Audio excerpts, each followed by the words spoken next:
Make Way for Tomorrow is a 1937 film by Leo McCarey, and this is actually, like, really great. I'm incredibly surprised that this isn't, like, more talked about. Maybe it is. I don't know.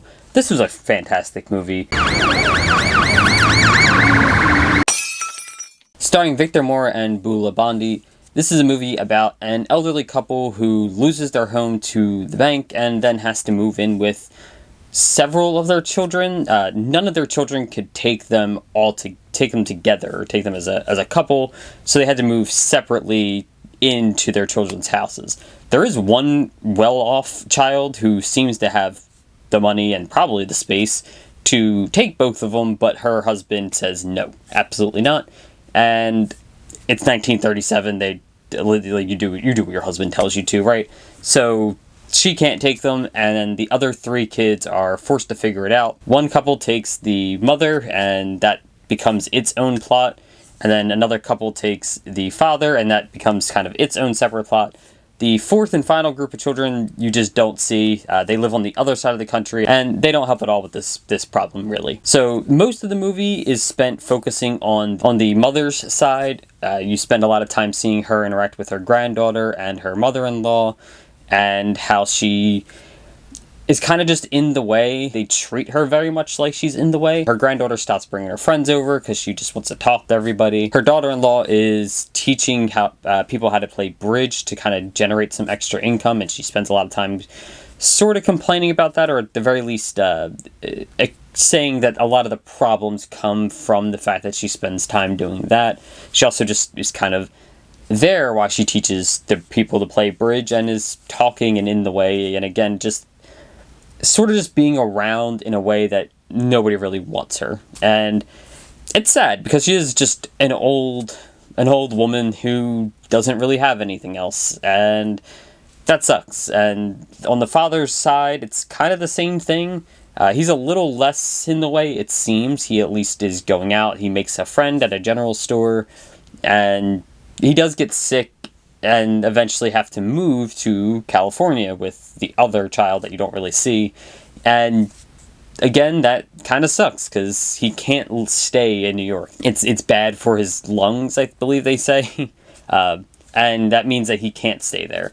But also the people he's going to live with can't take the mother as well. So that means after 50 years together, they just are separated because of circumstance and they can't be together.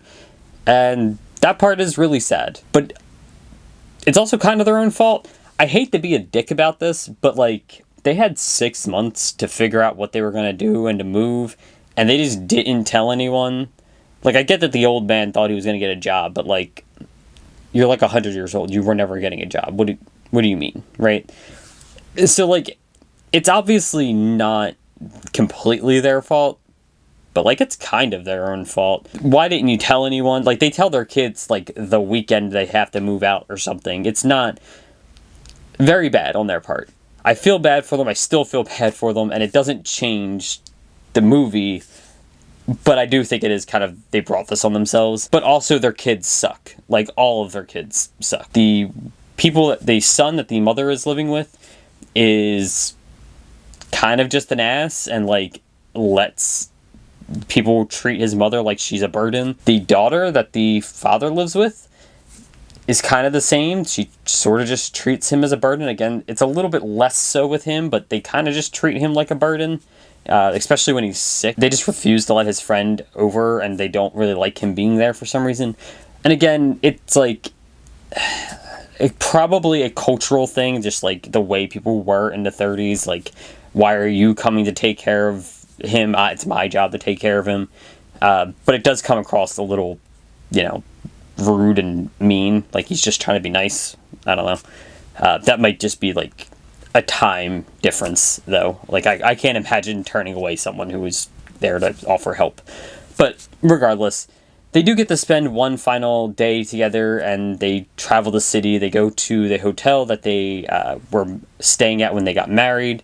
And they get to have a nice dinner, they do some dancing, and they finally go to a train where he leaves to go to his new home. And the mother accepts that she's going to have to go to an elderly care facility and live there because she's just in the way. And it's kind of a sad ending.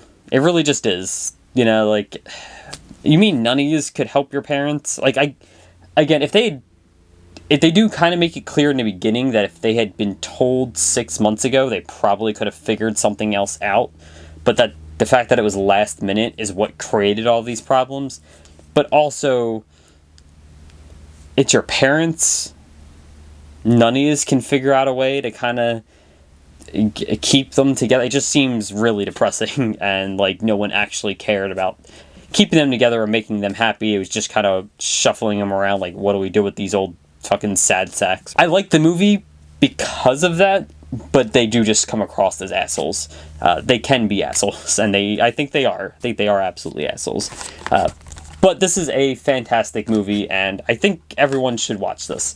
This is something that it really kind of demonstrates what it is to be old and not really be able to do anything, not really be able to help in any meaningful way. Like, they can't contribute to bills, they can't work really, they're just around.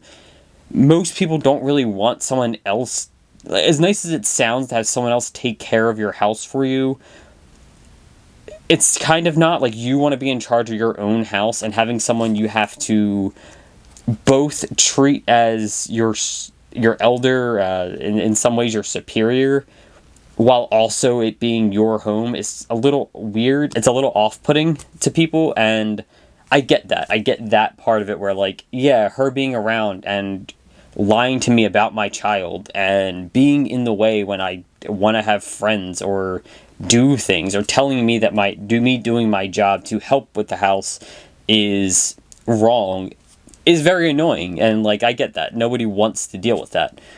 But also, she's, like, 70 years old and is probably a hiccup away from dying. Maybe just suck it up. It creates an odd dynamic where I don't really like either of them. I don't really like the parents. I think they created a much worse situation than you needed to, but I really don't like the kids because they kind of come across as assholes who don't really care that much about their parents, and I think it makes for an interesting movie. It is a very good movie. Also, it may be from the 30s, but if you told me this released in, like, 2015, I probably would believe you. There's not just the quality of the release. Like, obviously, this is a remastered version. It's on Blu-ray. It's probably, like, a 2K restoration, although I don't see that on the packaging. I'm not positive. It is obviously a very quality release of the movie, but even just, like, the way it's done, the way it's made, feels a lot more modern than I think I expect when watching some older movies. When I watch some older movies, you can kind of just feel and hear, especially the dialogue, but you can just kind of gauge that, yeah, this is definitely of a different time. For the most part, this doesn't really feel that way.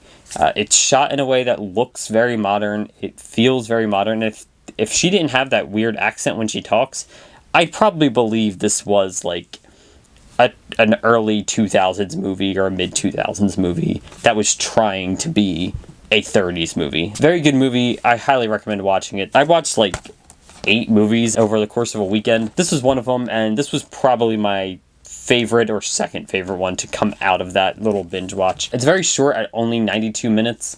Perfect length for a movie to me. I like a nice tight 90-minute movie, and this really fits into that. And it doesn't overstay its welcome too much, and with 2 somewhat separate plots going on, I think it does a really good job of managing both of those. Fantastic movie. Absolutely pick this up. Great watch.